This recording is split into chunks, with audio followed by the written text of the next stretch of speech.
गवारीच्या शेंगाचा पेंडपाला हे आपण खूप पारंपरिक रेसिपी करणार आहोत।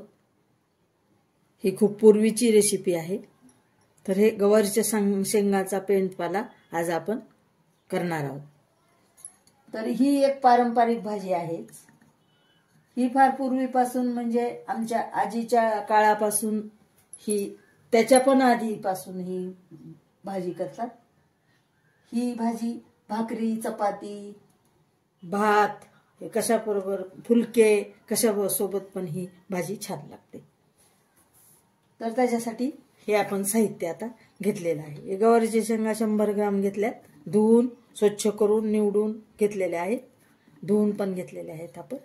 त्यासाठी लागणारे तिखट मीठ हळद ही आलं लसूण कोथिंबीर हिरवी मिरचीची पेस्ट केली ही आपण थोडी टाकणार आहोत।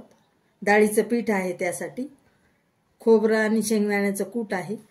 कढीपत्ता आहे, कोथिंबीर आहे, फोडणीसाठी तेल हे तेल मोहरी जिरं हे फोडणीसाठी आहे, हिंग।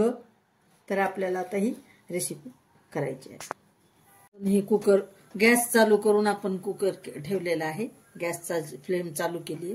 1.5 ग्लास पाणी टाकले बघा आपण।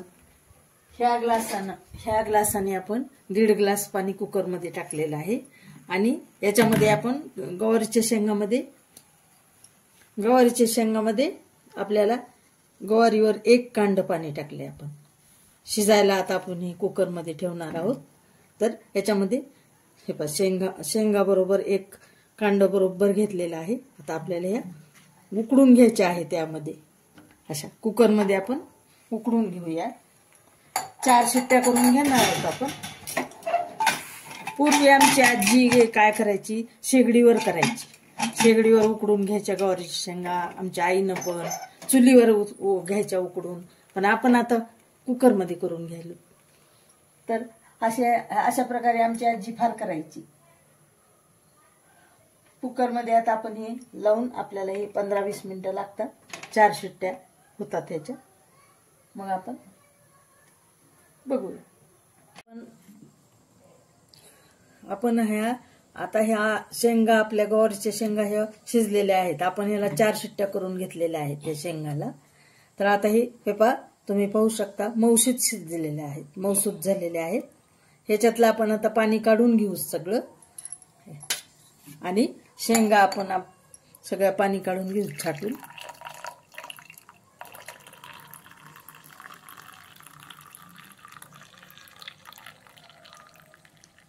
असं पाणी काढून घ्यायचं सगळं।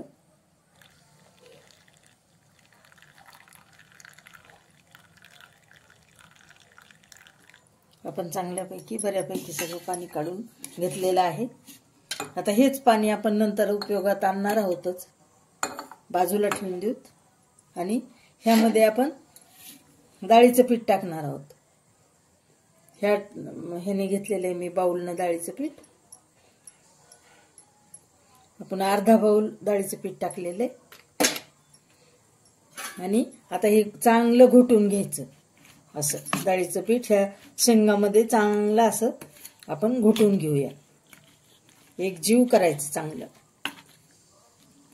हे पहा आपण चांगलं घोटून घेतलेलं आहे। हे किती तुम्ही पाहू शकता किती बारीक झालेलं आहे। हे किती छान झालं, एकसारखं झालं सगळं। यामध्ये आपण ते काढून घेतलेलं पाणी टाकूयात। काढलेलं ती भाजी शिजलेलं पाणी ते वाया जाऊ द्यायचं नाही, ते घ्यायचं आपण याच्यामध्ये सगळं हे करून। आता एकसारखं करायचं असं।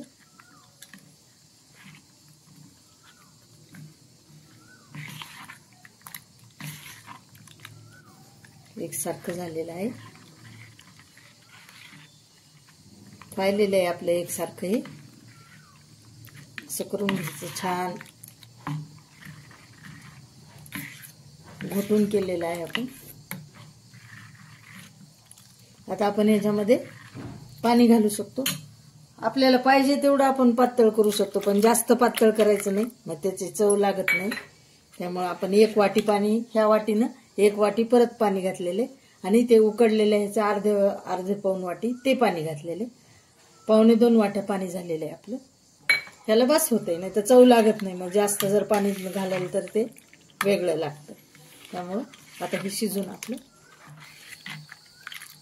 त्यासाठी आपण कढई ठेवणार होतो गॅसवर.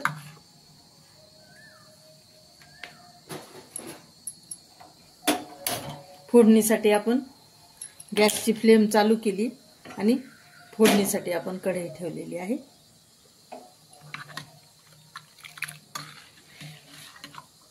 आता आपण ह्याच्यामध्ये तेल टाकणार आहोत.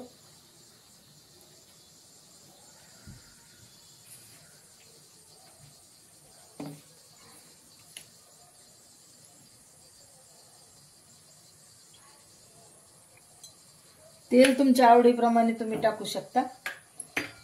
अजून पण तेल टाकू शकता.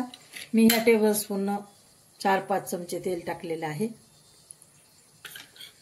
तुम्ही अजूनही तुमच्या आवडीप्रमाणे जितकं तेल टाकाल तितकं ते स्वादिष्ट लागेल.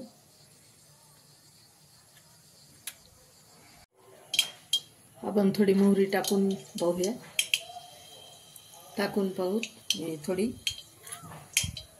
तेल तापलेले आहे का. तेल आपलं तापलेलंच आहे. आता आपण मोहरी घालूया. मोहरी तडतडलं की जिरं घालूया. गॅस आपण फ्लेम लहान करूया. हे लसूण, आलं, कोथिंबीर आणि लसूण आलं केलेलं हे सगळं घातलेलं. कोथिंबीर, जिरं, आलं 4 प्रकारची ही पेस्ट आहे. कोथिंबीर, जिरं, लसूण, हिरवी मिरची असे आपली ही पेस्ट आहे.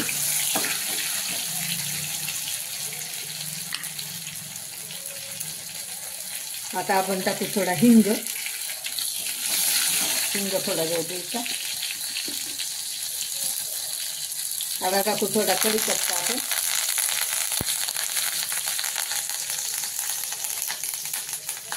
कोथिंबीर. हा छान स्वाद येते.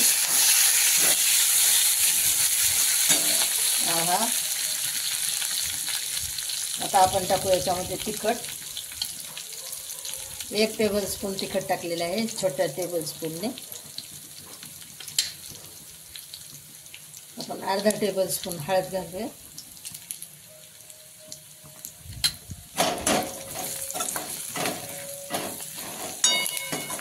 आता ह्यामध्ये आपण ही भाजी फोडणी टाकूया.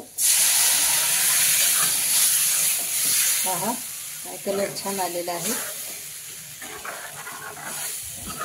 स्वाद पण खूप छान येत आहे.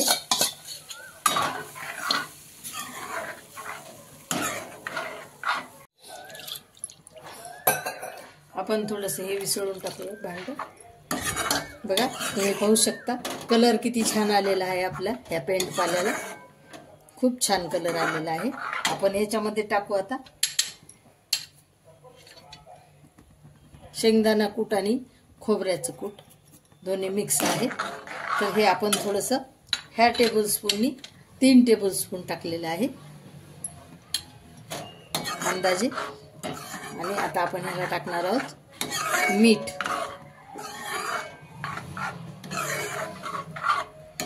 तुम्हाला जेवढा घट्ट लागेल तेवढा तुम्ही घट्ट टाकू शकता.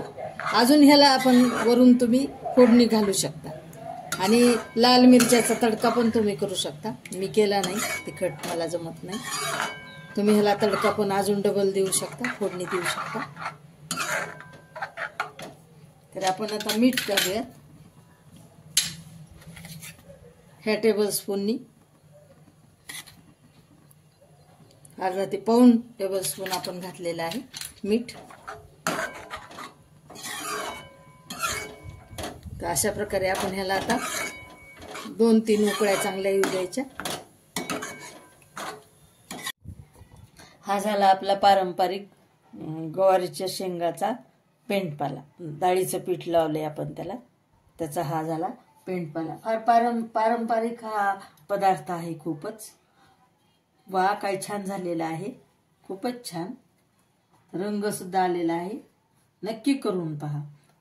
पण ह्याला तडका जरी लाल मिरचीचा दिला तरी सुद्धा अजून चालतंय वरून. आणि तेलामध्ये लाल तिखट घालायचं, त्याच्यामध्ये मिरची घालायची आणि ह्याला तडका द्यायचा. खूप छान कलर येतो तेल घालून तेलामध्ये. अजून ह्याला तेल घालू शकता तुम्ही. म्हणजे पण इतका छान लागतो, स्वाद पण वाढतो पुन्हा आणि चविष्ट लागते, एकदम स्वादिष्ट. त्यामुळे तुम्ही अजून करू शकता, तेल घालू शकता. तर अशा प्रकारे लाईक करा, सबस्क्राईब करा, शेअर करा.